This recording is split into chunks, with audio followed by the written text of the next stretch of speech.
Okay, we're talking about systems review. Feedback is our topic for this video. We're reviewing systems from first semester 2013, 2014. So let's get into it. What I'm talking about, again, in my learning progression is I've got, first of all, I have defined input and output. I've talked about equilibrium. I've determined if equilibrium is dynamic or static. And now I'm looking at feedback. Feedback, once again, or we'll talk about in a moment, is where your output is affecting the input to your system, and we're talking about either positive or negative feedback to your system. What are those? Okay, so the basic idea. Imagine that your system has some output, has some energy, has some behavior that it's basically designed to do, and you take some information from your output and put it back to your input. So, for instance, you can imagine that your cruise control on your car, you set it at a certain speed, and your car, if it finds itself going too slow, will give a little more gas and your car will go a little faster. Or imagine that your curling iron, you plug it in, it doesn't get so hot that it melts. It has a way of knowing how hot it is so that it stops basically heating up, so it doesn't, get hotter and hotter and hotter and hotter. There's a way, there is some feedback in that system. Two types of feedback that we want to talk about. There's positive feedback, where the system gets more and more large or vigorous in its response because of that feedback loop when that output comes back to the input. So common example is an explosion. An explosion, a little bit of, say, fire or electrical energy causes some explosive to start exploding, starts igniting. It's like a chain reaction. It gets bigger and bigger. That's a system undergoing positive feedback. Negative feedback, on the other hand, is when a system responds less and less to a certain input. So if you nudge a system or bump a system, it behaves, but it doesn't get bigger and bigger and crazier. It kind of gets less and less as a response over time to that input. Negative feedback. So compare and contrast. Both positive feedback and negative feedback have some output that is sent back as input. In the positive feedback case, the system response increases over time. It gets more and more, say, unstable or explosive. And on the other hand, negative feedback, the system response decreases.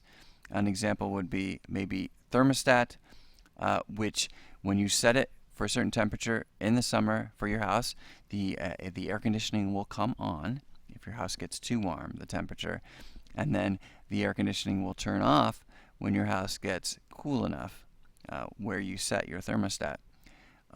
Or for the heater in winter. So the heater will come on if it gets too cold, just the opposite now, and will turn off if it gets too hot. We know what happens if your thermostat's broken. Your heater's running all the time, and so your negative feedback is broken. It basically gets out of control. Your house gets too hot, and so your negative feedback has become your positive feedback. One more example than a negative feedback. Your body will respond to stress or fatigue by wanting to kind of shut down, take a nap, chill for a while. That's kind of a negative feedback loop because your body is seeing kind of how situations are impacting it. All right.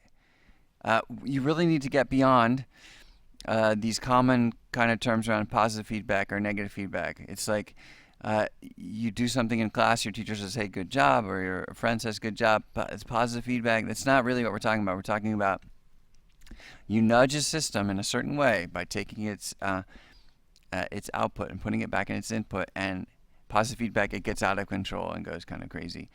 Negative feedback, again, it's not somebody criticizing you or causing you to get upset. Negative feedback is not about somebody telling you something that gets you upset.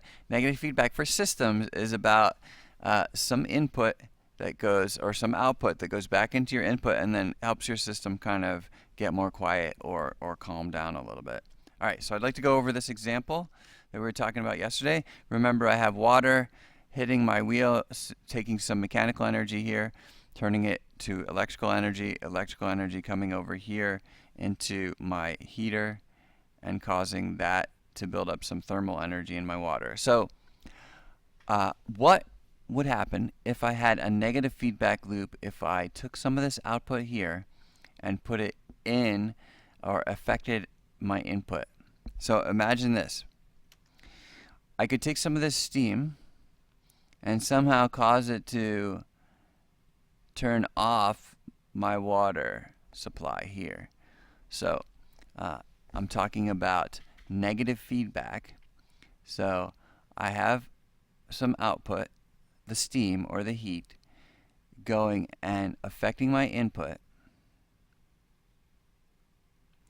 And what's happening is my overall system response is decreasing. So do we think that this meets the criteria for negative feedback? Is it output affecting input? Yes. Do we think that if I turn off my water, that my system will get kind of more and more controlled over time? Yes, I think so. Let's take a look. So if I had some of my steam come over here and basically turn off my water supply stops. No more mechanical energy in. No more electrical energy coming from my generator. My burner has no more energy coming into it here, my heating element. My water energy is still kind of escaping, so I could stop that if I covered it.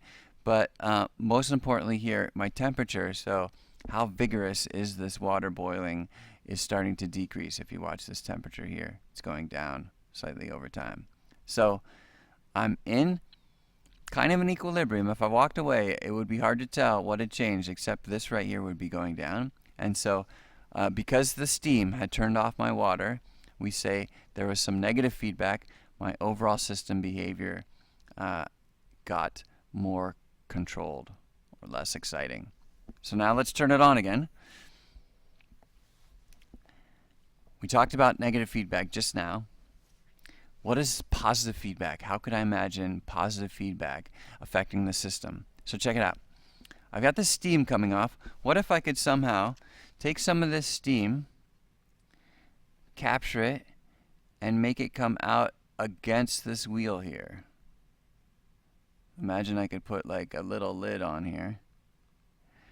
So now my steam, instead of going over here just straight up and away, it would kind of go this way and would come out and would hit the wheel that is turning my generator, which is causing electricity to be generated and causing my heat to go out. So for positive feedback, I am suggesting that this is positive feedback. Let's test it against our definition and see what happens. Do I have output going in and affecting my input? Yeah, well, maybe not directly affecting my water, but it's definitely causing something, a component of my system, to have more energy or to react more vigorously. Then imagine what would happen if I had this wheel turning more and more quickly, so faster, generating more electricity, maybe my burner getting more hot, my water getting more energy into it, my water all boils away, the element burns down, melts down, my container maybe breaks, my thermometer bursts because it's now measuring the direct heat from the burner. Okay, so positive feedback, your output going to your input, causing things to get crazy, and causing your system to be responding more and more vigorously. Okay, so once again, no feedback. Everything's kind of in. This is an equilibrium, a dynamic equilibrium. We have input, we have output. System staying basically the same, temperature the same. But with feedback, tweaking it just a little bit, positive feedback especially causing it to get out of control. All right, so let's review. We're talking systems. You need to know that feedback is a way that output gets back into your system. You need to know that positive feedback increases the disturbance in the system, and that negative feedback reduces the disturbance to a system or the response of a system. Take a look at these when you get a chance, a couple of examples, and different from what we just talked about. And thanks for listening. That was Level 3 Systems.